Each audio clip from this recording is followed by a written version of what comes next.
Today we're going to go over the answer key for the review for your quiz that you have on Tuesday for 18. Number 1, find each value. Remember that I equals the square root of -1. If you need to use notes to help you navigate these problems, if you go to page 15 in your packets, you will find help or notes on how to solve these problems. A couple of things to remember. I equals the square root of -1. I squared equals -1. I to the third equals -I. And I to the fourth is equal to +1. Remembering these four things will help with solving these problems or finding each value.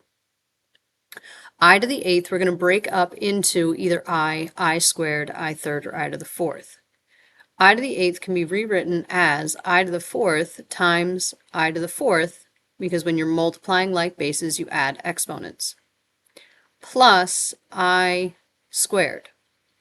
We know that I to the fourth is equal to 1, so it's going to be 1 times 1 over here, plus I squared equals -1.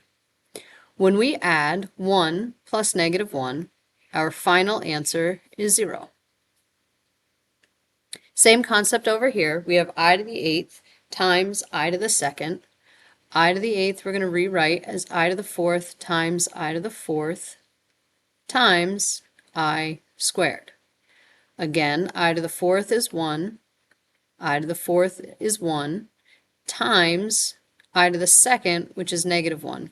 So now we're multiplying 1 times -1, which has a value of -1. I to the 12th, we're going to try to figure out how to write this with I to the fourth. So we have to take 12 divided by 4. So we would write I to the fourth 3 times. Or you can say I to the fourth 3 times. I to the fourth is 1, so it's like saying 1 cubed. 1 cubed is 1. I to the third is not divisible by 4, but I know that 28 is divisible by 4, which equals 7. So I know I will have I to the fourth 7 times, which leaves me with 2. The difference between 30 and 28 is 2, so I then am multiplying by I squared. I to the fourth is 1. 1 7 times is going to be 1. I squared is -1, so 1 times -1 has a value of -1. Same concept here with I to the 23rd. I know that 4 can divide 20, so I'll have I to the fourth 5 times. The difference between 23 and 20 is 3, so I'm left with I to the third.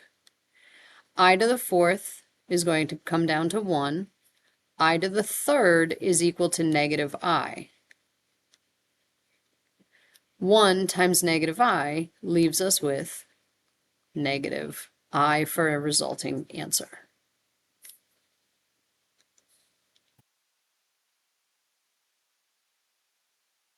Problem number 2, where we're adding and subtracting complex numbers.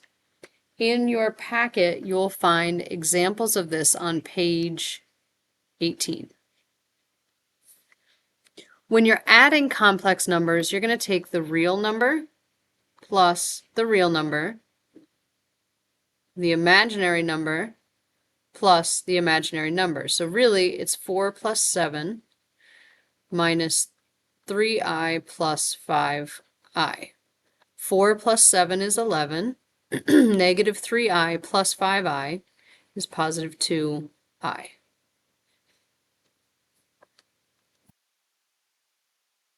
Same thing when you're subtracting. You're going to subtract the real numbers. So you'll do 4 minus 7, and then you're going to subtract the imaginary numbers, -3i minus 5i. 4 minus 7 is -3. negative 3i minus 5i is negative 8i.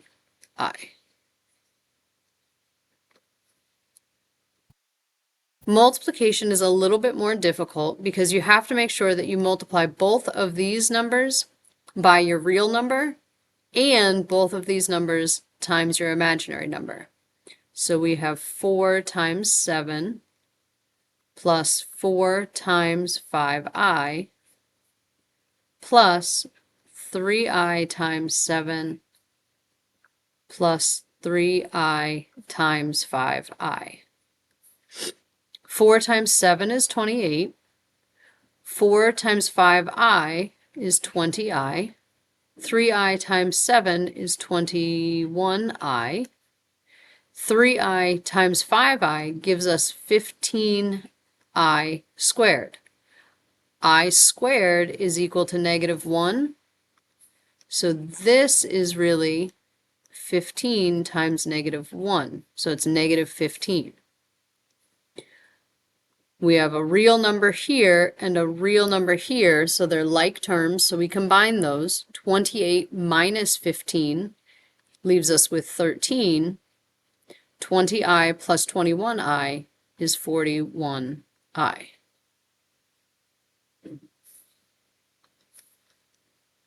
Same thing over here.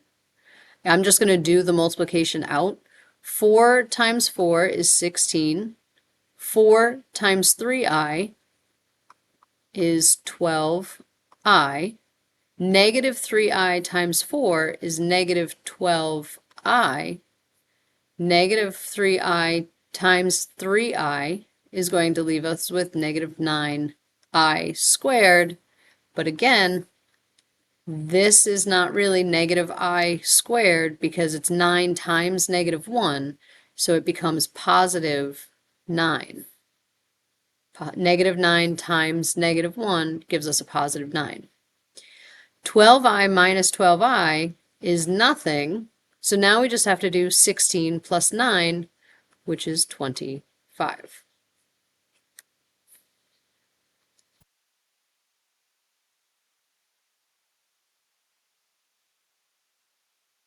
For problem number 3, you will find on page 19 in your packets, you will find the chart that we used to compare the number system, the complex number system. That'll help you with whether these are always, sometimes, or never. A real number is always a complex number because a complex number is made up of a real and an imaginary number. So a real number always is going to be a part of a complex number. A real number is never an imaginary number. Imaginary numbers are a different part of the number system, and real numbers are not a part of that. A real number is sometimes a rational number. You could have a real number being an irrational number or a rational number. So because there's options, sometimes your real numbers are rational numbers.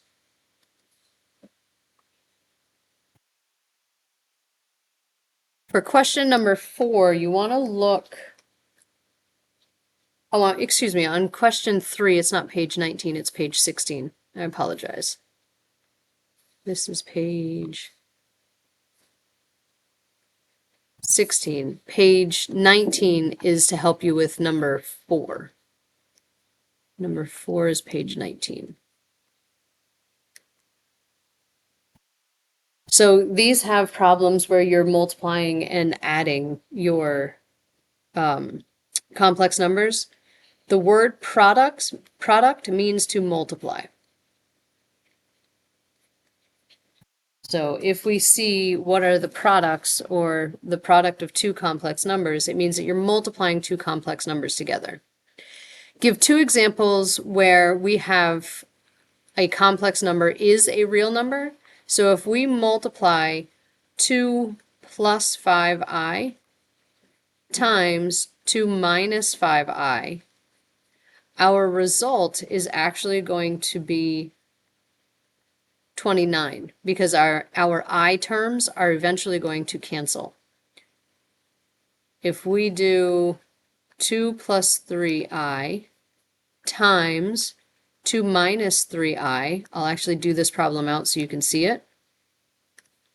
You're going to have 2 times 2, which is 4, 2 times negative 3i, which is negative 6i, 3i times 2, which is positive 6i, 3i times negative 3i, which is negative 9i squared, which again we know is going to result in not negative 9i squared, but positive 9. Negative 6i plus 6i is 0, so you're really left with 4 plus 9, and 4 plus 9 is equal to 13. So 2 real solutions for multiplying complex numbers.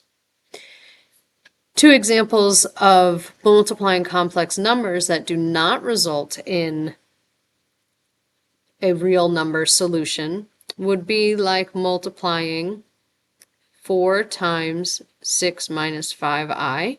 So taking a real number times a complex number, which would result in 4 times 6 is 24. 4 times negative 5 is negative 20i. This is not a real number solution. Or you could do something like 2 plus 2i times 2 plus 2i, where 2 times 2 is 4, 2 times 2i is 4i, 2i times 2 is 4i, 2i times 2i is positive 4i squared. Again, the I squared changes that to minus 4. In this case, it's our real numbers who equal 0, so they actually are eliminated, and your answer ends up being 8i, which is a pure imaginary number, not a real number solution.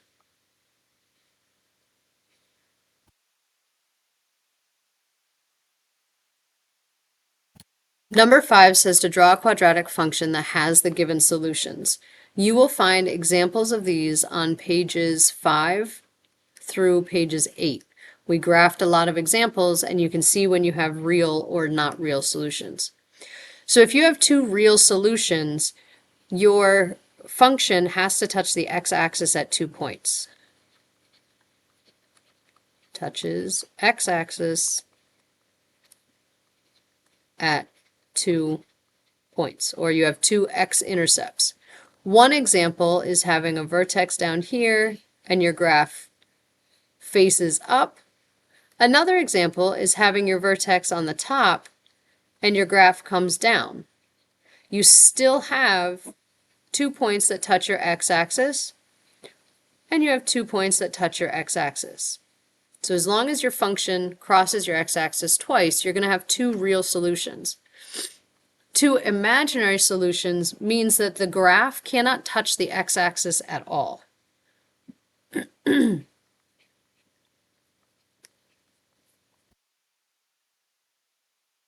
Sorry, that's a U. Touch x-axis.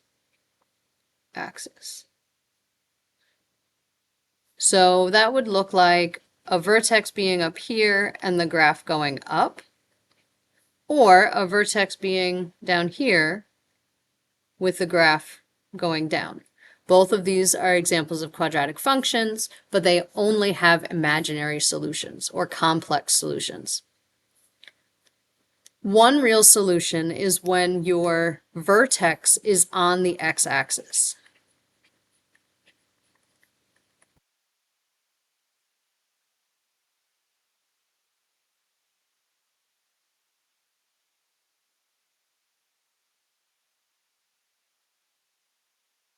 So you could have the vertex here at 2, 0, and the graph goes up, or you can have it at -5 and the graph goes down. So one real solution is when your vertex is sitting on your x-axis.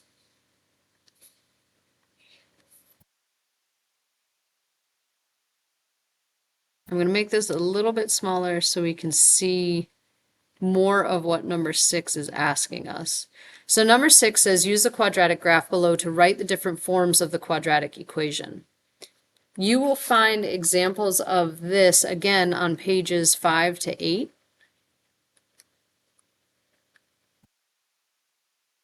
It's not a specific exactly what we're looking for, but it shows you where you want what you want on your graph to find different pieces. So if we're trying to write vertex form of your equation, we need to know what the vertex is. If I look at my graph, my vertex is right here, and the vertex point is -1, -9. Oh, not -19, -9. -1 and -9. So that means this number is -1 because it's the x value from our vertex. This number is -9, the y value from our vertex. A is looking from vertex to the next point that's on your graph, and the ratio from this point to this point is 1. So A is going to be 1, and I'm going to give you a hint that A will be 1 on your quiz tomorrow also. So y equals x minus -1 squared minus 9, or plus 9. If you wrote it y equals x minus -1 squared plus -9, this answer is absolutely correct and fine for your quiz tomorrow.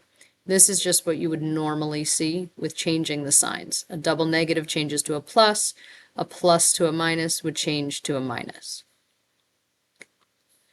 For factored form, we need to figure out what our x-intercepts are. X-intercepts, again, just like where we find our real solutions and imaginary solutions, are right on the x-axis.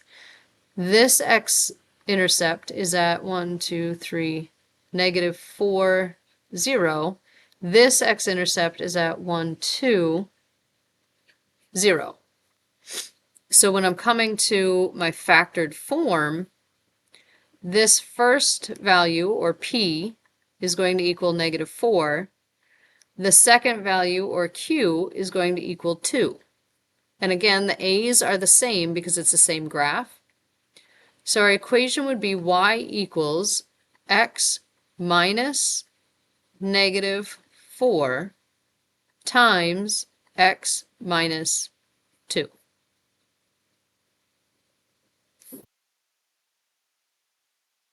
The easiest way to find standard form when you already have either vertex or factored form is to multiply your factored form out like you do your complex numbers. So x plus 4 times x minus 2, where we get x times x, because you have to do first terms, plus x times -2, x times the second term, plus 4 times x, plus 4 times -2. X times x is x squared. X times -2 is -2x. 4 times x is 4x. 4 times -2 is -8. We have like terms in the middle, so we will combine those and leave everything else the same. -2x plus 4x is a positive 2x, and then repeat the last number. So our standard form is equal to x squared plus 2x minus 8.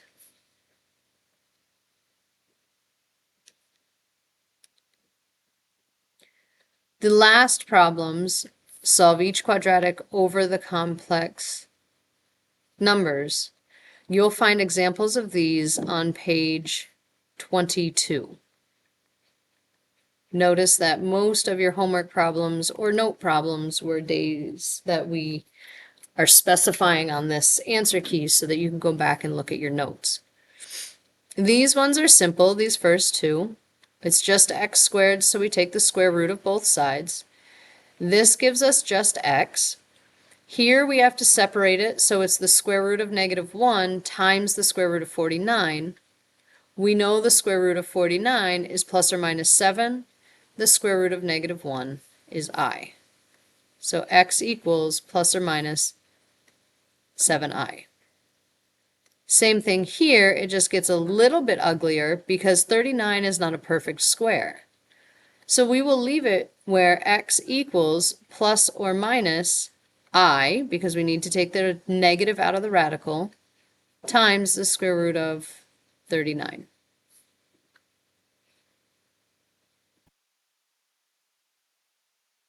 This one, we need to go through and do our quadratic formula. A equals 5, B equals 7, C equals 3. Quadratic formula is 7 plus or minus the square root of b squared minus 4 times a times c, all divided by 2 times a. When you do out all of this, I'm going to put it on this side, you will eventually get, oh, excuse me, that's supposed to be a -7. You will eventually get -7 plus or minus I times the square root of 11 over 10. You cannot simplify this anymore. 11 is not a perfect square, so you can't take the square root of that.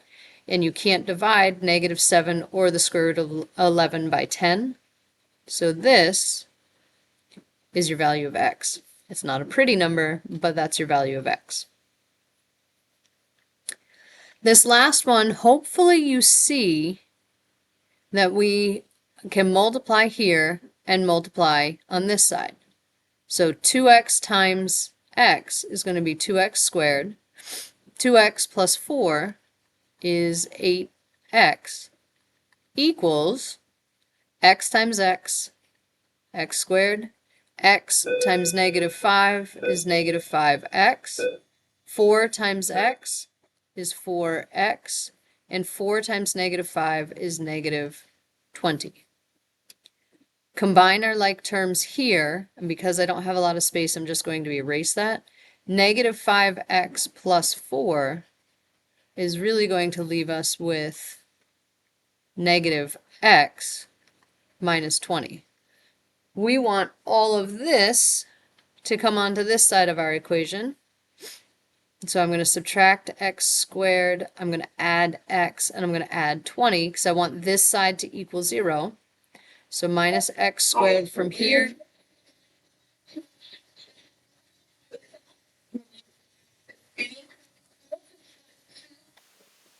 Sorry about that pause. Okay, so we're going to finish by adding x to this side and adding 20 here. Notice that there's no number to put 20 underneath, so we're just going to have a 20 chilling for a minute. These all equal 0. 2x squared minus x squared leaves us with x squared. 8x plus x is going to give us plus 9x, and then plus 20 equals 0.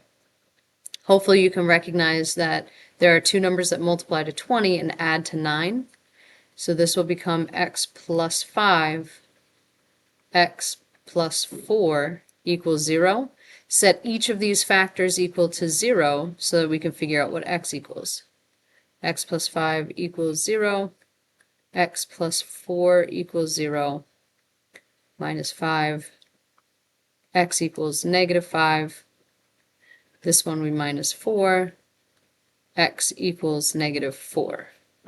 There are our two solutions for that problem.